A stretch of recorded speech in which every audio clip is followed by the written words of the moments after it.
Are you ready for the truth? Bring it on! In this present crisis, government is not the solution to our problem. Government is the problem. Do you want the whole truth? I don't think you're ready. Governments don't control things. A government can't control the economy without controlling people. It's Crane Durham's Nothing But Truth. Here comes the truth. Well, good evening, good afternoon, wherever you are. We're glad you're here, right here on the AFR Talk Network. I'm Crane Durham. This is Crane Durham's Nothing But Truth. And let's get right to it. Obviously, the topic of concern, and one we will spend a good deal of time on tonight, is Syria and the deal offered by Russia to take care of the Syrian chemical weapons, which did not exist before, but now the Syrians have admitted to having, and Russia will make sure that they are secured. And, well, what does this mean for military action against Syria, and how did this come about? It came about through an offhanded comment by Secretary of State John Kerry. As he was answering a question, what could they do to prevent military action? The Secretary said this yesterday. Roll it. He could turn over every single bit of his chemical weapons to the international community in the next week. Turn it over, all of it, without delay, and allow a full and total accounting for that. But he isn't about to do it, and it can't be done, obviously. So throws that one out. We talked about this yesterday night on the program with Ryan Morrow of worldthreats.com, as well as theclarionproject.org, where he's the national security analyst. And this was picked up on, and surprisingly enough, it is now looked at as the Syrians have signed on to this and said, yeah, we'll let Russia take the weapons and secure them. Oh, yeah, we have them too. And Russia said, oh, yeah, they have them too. And so we're in the boat now where Kerry will meet with the Russian foreign minister in Geneva Thursday. The president's giving a speech tonight. And, well, is this a victory? Diane Sawyer last night on This News presented it that way to President Obama and the country. Can you believe that? The mainstream media is giving this a victory to President Obama? Okay, roll it. Is a deal now possible? Did the Russians persuade Assad to turn over his chemical weapons? Even Congress now putting on the brakes. And moments ago, I sat down with President Obama, who seemed to be signaling the tough stand by the U.S. may have caused a dictator to back down.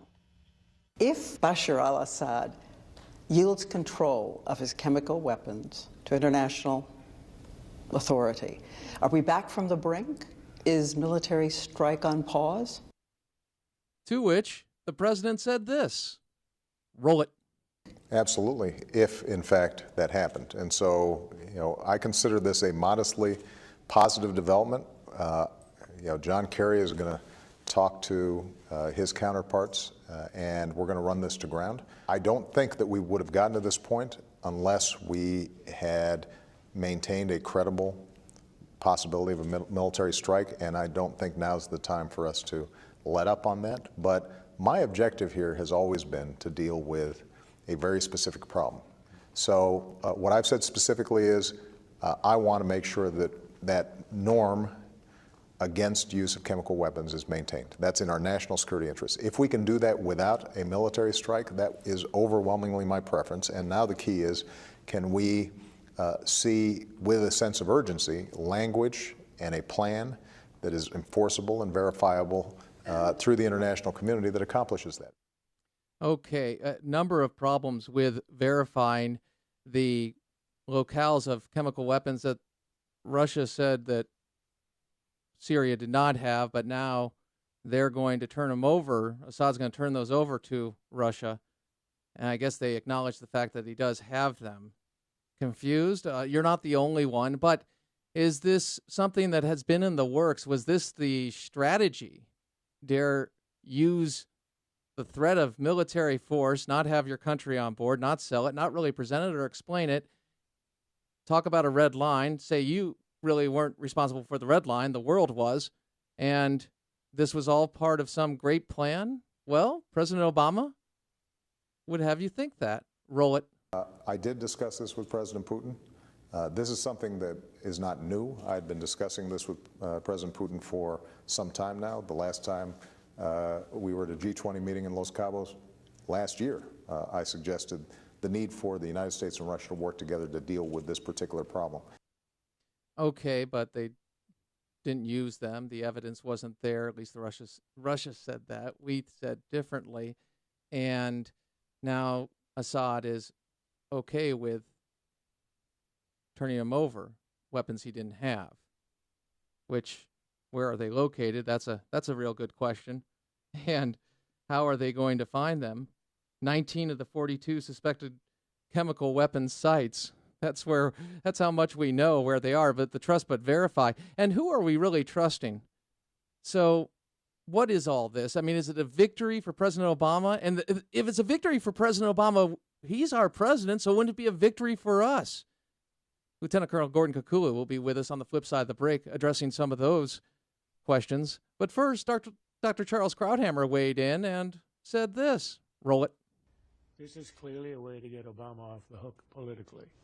The chances of these weapons being eliminated from Syria are less than the Chicago Cubs winning the World Series this year, and they are now mathematically eliminated. What this does is it will string out the process. How can a president deny it at this point? He's not going to say we're not going to pursue the diplomatic path.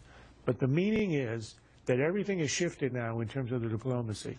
The idea of Assad has to go is over.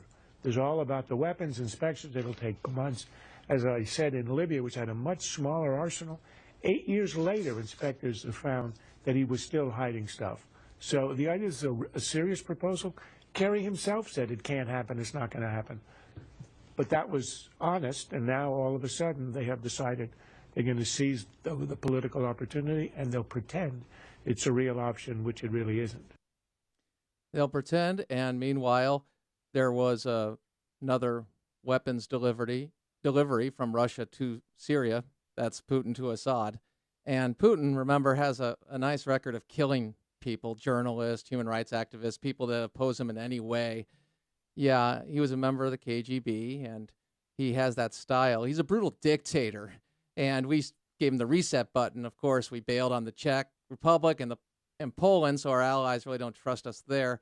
But that would be President Obama's leadership through and through. What does this mean? What signal does it send to Iran? Sounds like they can be outplayed, that being they, being the Americans, can be outplayed on the world stage, and many have equated this to a game of chess and checkmate for Vladimir Putin, a brutal dictator who now is President Obama's lifeline when it comes to his Syrian policy. Now, the speech tonight, what will he say? What do you want to hear from him? I think we're going to hear what Ed Henry spoke of earlier today on Fox, which was time and space. We're going to need some time and space. We're going to have to back off this and give it time and space. What this means, what is the net? I see Bashar Assad in power and well-armed, and he's got the green light.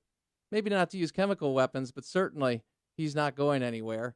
And what does that mean for the rebels and the people that we said, hey, look, we can work with, and Assad has to go because he's a brutal dictator and he used these weapons and he's got to go. Well, we got to get this done immediately. Not so much. Not so much.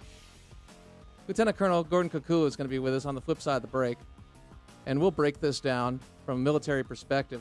Bottom of the hour, Benghazi 9/11, the documentary. Co-director Buzz Jacobs. He's going to be speaking tomorrow at the rally commemorating that awful, heinous attack and the murder of 4 Americans, including an American ambassador. He's at the bottom of the hour. And then you're going to weigh in on what changed your behavior. Do you remember a punishment or an action that got you to change your behavior? What was it? We'll take your calls. And Dr. Zuhdi Jasser at the top of next hour. So we're loaded for bear. Crane Durham's Nothing But Truth, proudly on. Say it with me now. AFR Talk.